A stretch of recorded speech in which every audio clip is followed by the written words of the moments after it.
Lors de la présentation de son plan contre le réchauffement climatique, Barack Obama a prononcé les mots suivants. « Nous n'avons qu'une planète, il n'y a pas de plan B ».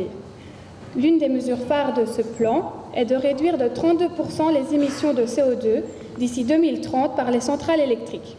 Cependant, mardi dernier, le Sénat a annulé cet objectif. 52% des membres du Sénat ont voté pour l'annulation de cet objectif, contre 46% opposés. C'est pourquoi nous faisons ces études et nous sommes là aujourd'hui pour pouvoir être acteurs du changement et agir face à cela. Avant toute chose, précisons ce qu'est le développement durable. Selon la définition du rapport Brundtland, le développement durable est un développement qui répond aux besoins du présent sans compromettre la capacité des générations futures de répondre aux leurs. Il s'agit dans nos réflexions et décisions de prendre 3 sphères en compte, la sphère sociale, environnementale et économique. Le but étant de trouver un juste milieu entre celles-ci. Le développement durable propose de concevoir l'évolution mondiale de manière plus respectueuse de l'homme et de son environnement. Depuis le sommet de la Terre de Rio de Janeiro en 1992, la biodiversité est considérée comme un des enjeux essentiels du développement durable.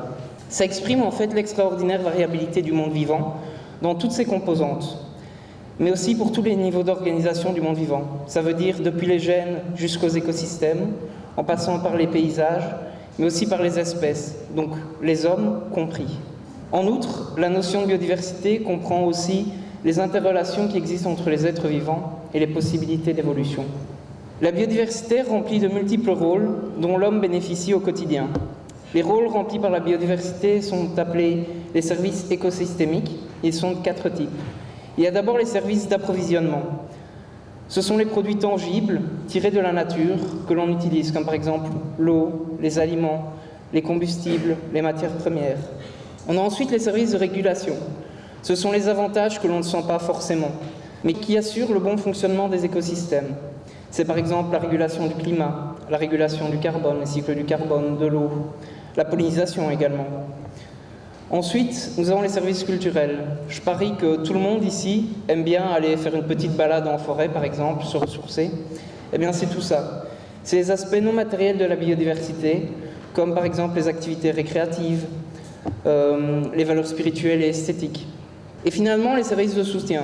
Ce sont ceux qui sont nécessaires à la production de tous les autres services. Ils assurent le bon fonctionnement de la biosphère. C'est par exemple la formation des sols, la photosynthèse et le cycle des nutriments. Comme vous le voyez, la biodiversité est très importante. Alors en Wallonie, nous avons 35 000 espèces répertoriées. C'est un véritable trésor de richesse biologique. C'est plus de 70 mammifères, plusieurs dizaines de poissons. C'est près de 20 000 insectes aussi. C'est près de 1000 à 1500 plantes à fleurs, plantes supérieures, l'on dit.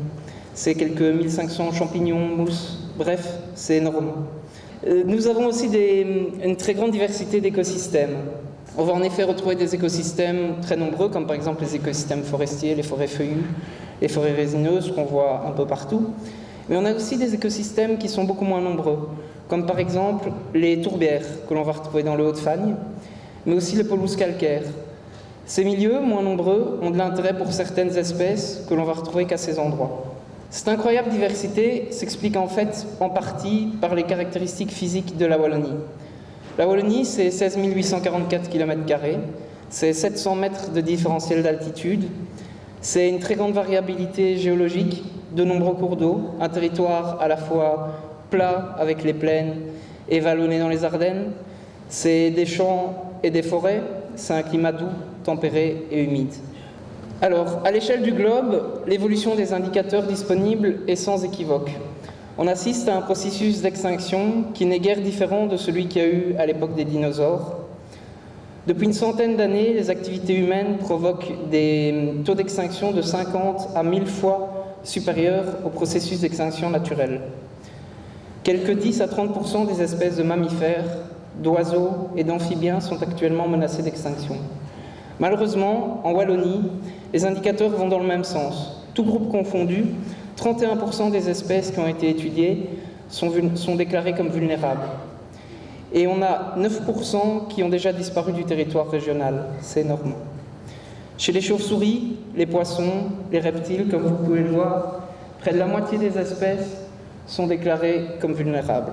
Je vais ici vous présenter 3 espèces indigènes que l'on retrouve en Wallonie et qui sont malheureusement en voie d'extinction. Vous les connaissez peut-être. Tout d'abord le tétralyre. C'est aussi appelé petit coq de bruyère. C'est celui qu'on retrouve dans le Haut-de-Fagne. À l'heure actuelle, il ne reste plus qu'une vingtaine de mâles de coqs. C'est pas beaucoup. Avant, on en avait une centaine. Et d'année en année, ils disparaissent de plus en plus. Ensuite, vous ne savez peut-être pas, mais nous avons des plantes carnivores en Belgique. La Drosera rotundifolia est une des plantes carnivores belges. Elle se retrouve également dans le Haut-de-Fagne, mais aussi dans certaines carrières. Et la destruction de ces milieux entraîne une disparition. C'est donc des milieux qui sont maintenant protégés. Et finalement, l'écrevisse à pied rouge. C'est une écrevisse qui était présente anciennement dans tous les cours d'eau en Wallonie. Malheureusement, l'introduction d'écrevisses californiennes et américaines a amené un virus qui tue petit à petit nos écrevisses. Et à l'heure actuelle, il ne reste plus que 3 ou 4 sites qui sont cachés, où l'écrevisse peut rester et où le virus ne les a pas encore atteints. Donc, comme Mathieu vous l'a expliqué, il y a de nombreuses espèces qui sont en voie de disparition. Il y a donc différentes causes qui provoquent cette menace sur la biodiversité, et elles sont au nombre de 5. Donc, tout d'abord, nous avons la destruction et la fragmentation des habitats, qui sont les principales causes de perte de biodiversité.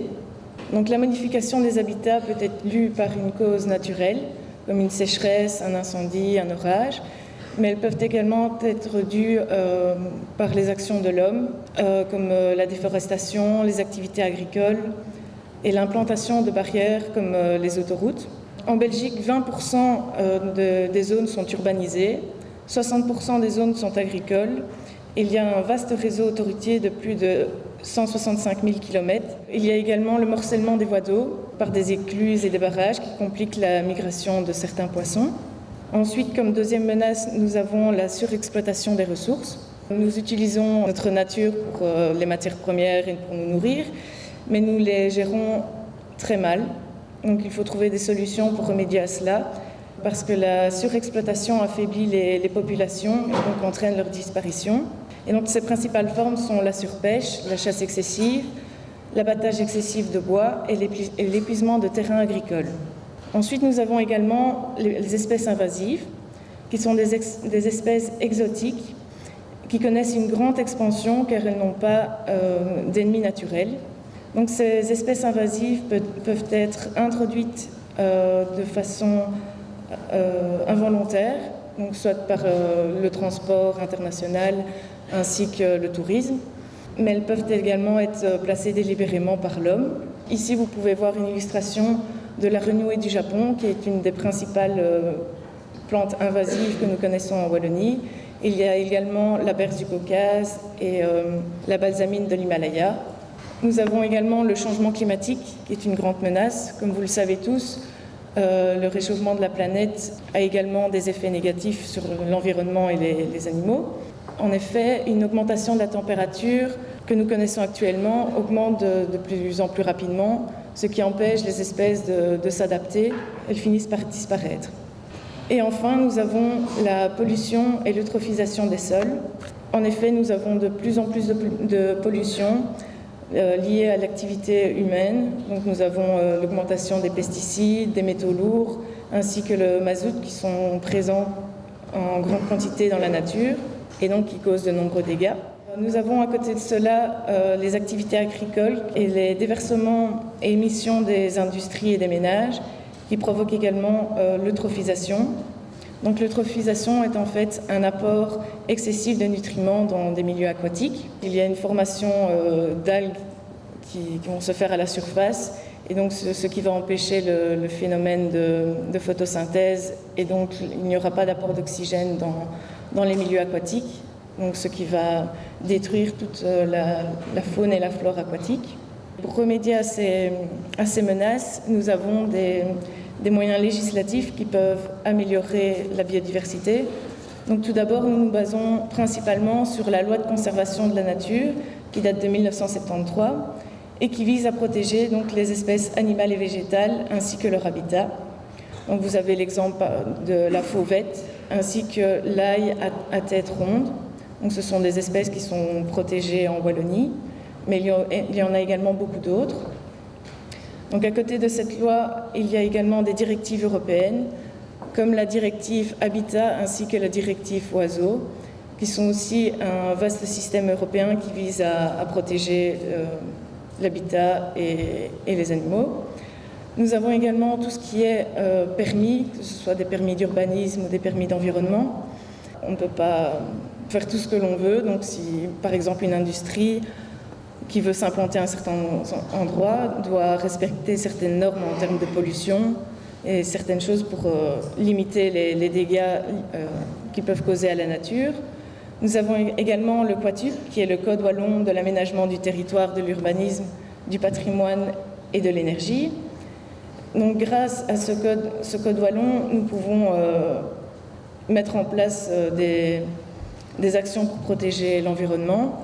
Il y a également un plan de secteur qui est réalisé pour délimiter là où on peut exercer certains métiers et donc ce que nous pouvons construire en fonction de l'endroit où l'on est.